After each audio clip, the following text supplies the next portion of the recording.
Golden boot নির্ধারণের ক্ষেত্রে count হবে না, নাকি ওই ম্যাচটা কাউন্ট না হলে লিওনেল মেসির গোল্ডেন বুট পাওয়াটা একদম নিশ্চিত হয়ে গেছে? অনেকগুলো পয়েন্ট নিয়ে আলোচনা করব এবং আর্জেন্টিনার শাস্তি নিয়ে যেই পয়েন্টটা রয়েছে সেটা definitely very much important point.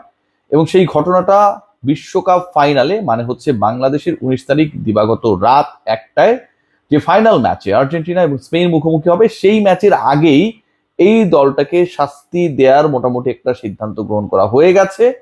Lionel মেসির গোল্ডেন বল কনফার্ম হয়ে গেছে এবং সবকিছু মিলিয়ে এই আলোচনা যখন, ঠিক তখন গোল্ডেন বল নিয়ে আলোচনা করে বুট অ্যান্ড দেন আর্জেন্টিনার শাস্তি, এই পয়েন্টে ডিসকাশন করব। এবারের বিশ্বকাপে লিওনেল মেসি যেভাবে খেলেছেন, লিওনেল মেসি যেভাবে শুধু গোল করেননি, করিয়েছেন, এবং যেই ম্যাচেস গুলোতে তিনি গোল করতে পারেন নাই, পার্সোনালি গোল করতে পারেন নাই, গত ম্যাচে তিনি ওভাবে গোল করার সুযোগ আসলে পাননি, তো গোল করতে পারেননি যে ম্যাচেস গুলোতে, সেই ম্যাচেস গুলোতে লিওনেল মেসি যেই ম্যাচে গোল করেছেন তার থেকেও বেশি বিধ্বংসী হয়ে আবির্ভূত হয়েছেন। দুটা ম্যাচ নিয়ে যদি ডিসকাশন করেন, এবং এই দুইটা ম্যাচ আসলে আর্জেন্টিনার গতিপথ এবারের বিশ্বকাপে ডিসাইড করে দেয়, লিওনেল মেসির গোল্ডেন বল পাওয়াটাও নিশ্চিত করে ফেলে। একটু আগে বলে নিই, এই খবরটা আপনারা সবাই জানেন যে আসলে গোল্ডেন বল মানে বিশ্বকাপে সেরা ফুটবলারের যে স্বীকৃতি, সেটাও একটা আসলে অস্পর্শনীয় জায়গায় লিওনেল মেসি নিয়ে গেছেন। 2014 এবং 22-এ তিনি গোল্ডেন বল জিতেছেন। ইতিহাসে কোনো ফুটবলার দুবার গোল্ডেন বল এর আগে জিতে নাই।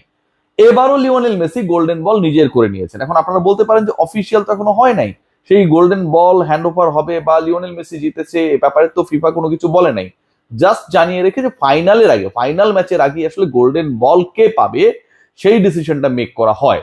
সো ওই যে বললাম যে ইজিপ্ট অ্যান্ড ইংল্যান্ড ম্যাচে Lionel Messi the way he played, এবং এই দুই ম্যাচে লিওনেল মেসি গোল করার থেকেও যেই 3টা অ্যাসিস্ট করেছিলেন এবং যেটার কারণে আসলে আর্জেন্টিনা এত দূর এসেছে, সেটাই ডিসাইড করে ফেলেছে, ডিসাইড করে দিয়েছে যে বিশ্বকাপে লিওনেল মেসি, যিনি এর আগে দুবার গোল্ডেন বল জিতেছেন, বিশ্বকাপের সেরা ফুটবলার হয়েছেন, সেই তিনি তৃতীয়বারের মতো গোল্ডেন বল জিতে ফেলেছেন।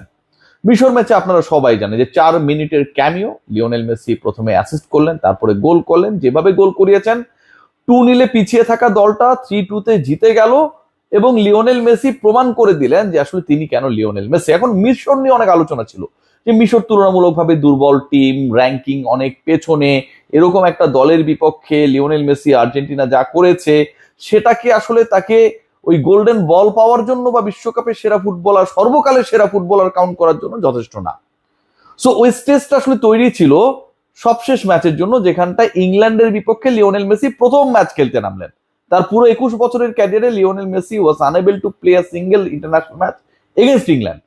ওই ম্যাচে লিওনেল মেসি কি করে সবার চোখ ছিল সেখানটায়, কারণ আগের ম্যাচে তো কিলিয়ান এমবাপ্পে কোনো কিছু করতে পারেন নাই। এবারের বিশ্বকাপে যদি কম্পিটিশন দেখেন, হেড টু হেড দেখেন, কে এগিয়ে যাবে এই শ্রেষ্ঠত্বের লড়াইয়ে এবারের বিশ্বকাপের, সেখানটায় লিওনেল মেসি আর এমবাপ্পে যেন একদম পিটাপিটি একটা সিচুয়েশনে ছিল। সো এমবাপ্পে আগের ম্যাচে পারে নাই, খোলস বন্দী ছিলেন, পাসেস ক্রিয়েট করতে পারে নাই, গোল করতে পারে নাই। লিওনেল মেসির জন্য ইংলিশরা এরকম কোনো কিছু একটা জমিয়ে রেখেছে, তাদের গণমাধ্যম, তাদের সাবেক ফুটবলাররা এই ব্যাপারটা মোটামুটি নিশ্চিত করে ফেলেছিল ম্যাচের আগে।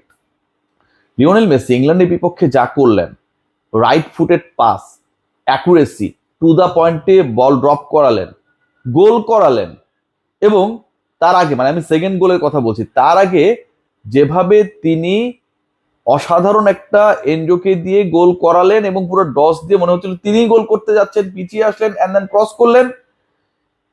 এবারের বিশ্বকাপে ওই দুইটা মোমেন্ট মাত্র 7 মিনিটের ব্যবধানে লিওনেল মেসি 85 থেকে 92 মিনিট পর্যন্ত এই ঘটনাটা ঘটালেন, সেটা ডিসাইড করে দিয়েছে রে ভাই যে লিওনেল মেসি তৃতীয়বারের মতো বিশ্বকাপের টুর্নামেন্টের সেরা ফুটবলার হয়ে গেছেন।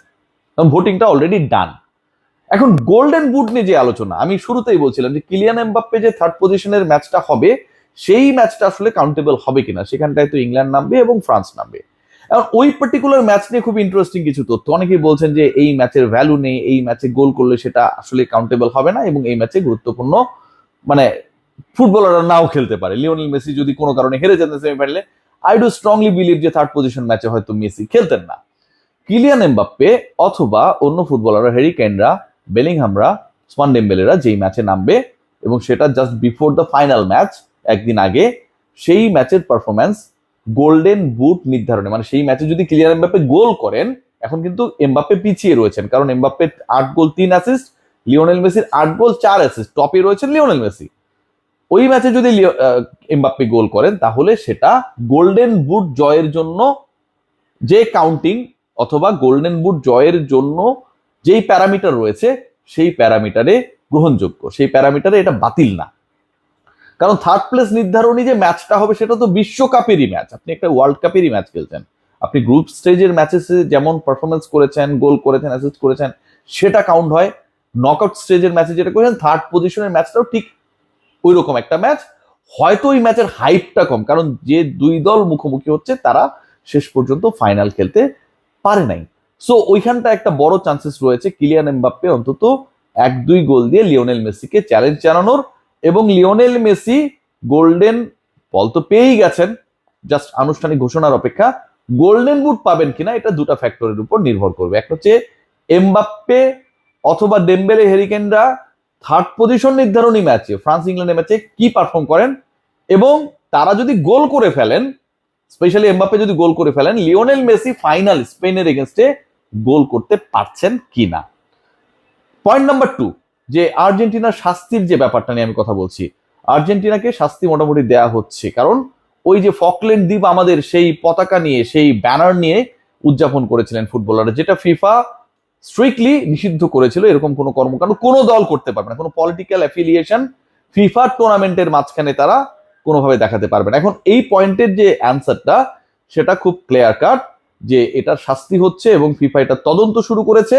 শাস্তি যেটা অ্যাকর্ডিং টু দ্য লস, এখন পর্যন্ত বিভিন্ন গণমাধ্যম, মানে ন্যাশনাল ইন্টারন্যাশনাল, জানা যাচ্ছে যে $5,000 to $20,000 শাস্তি হতে পারে। মানে সর্বোচ্চ শাস্তিও যদি হয়, AFA, আর্জেন্টিন ফুটবল অ্যাসোসিয়েশন, তাদেরকে মানে অ্যাকর্ডিং টু দা, মানে কি বলবো, ম্যানুয়াল বা অ্যাকর্ডিং টু দা বাইলজ, যে এরকম একটা ঘটনা ঘটলে আসলে কি শাস্তি হতে পারে, বাংলা টাকায় 30 লক্ষ টাকা সর্বোচ্চ শাস্তি হতে পারে। সো এটা নিয়ে টেনসড হবার অথবা হতাশ হবার আমি কোনো কারণ দেখি না। সো যে স্টোরিটা দাঁড়াচ্ছে, সেটা হচ্ছে আলটিমেটলি লিওনেল মেসির গোল্ডেন বল হয়ে গেছে, আর্জেন্টিনার শাস্তি হচ্ছে, এটা মোটামুটি নিশ্চিত। গোল্ডেন বুট পাবার যে লড়াইটা, সেটা ডিপেন্ড করবে এমবাপ্পে এবং অন্যদের পারফরমেন্স থার্ড পজিশন নির্ধারণী ম্যাচে কি থাকে, এবং তারা ভালো করলে লিওনেল মেসি স্পেনের বিপক্ষে গোল পান কিনা। But I do strongly believe এবারের বিশ্বকাপে গোল্ডেন বল, গোল্ডেন বুট এবং ব্যালন ডিওর, যেটা আসলে বিশ্বকাপের পারফরমেন্সে ভিত্তিতেই বিশ্বকাপের বছরে নির্ধারিত হয়, সেটাও লিওনেল মেসি পেতে যাচ্ছেন। সবাই ভালো থাকবেন।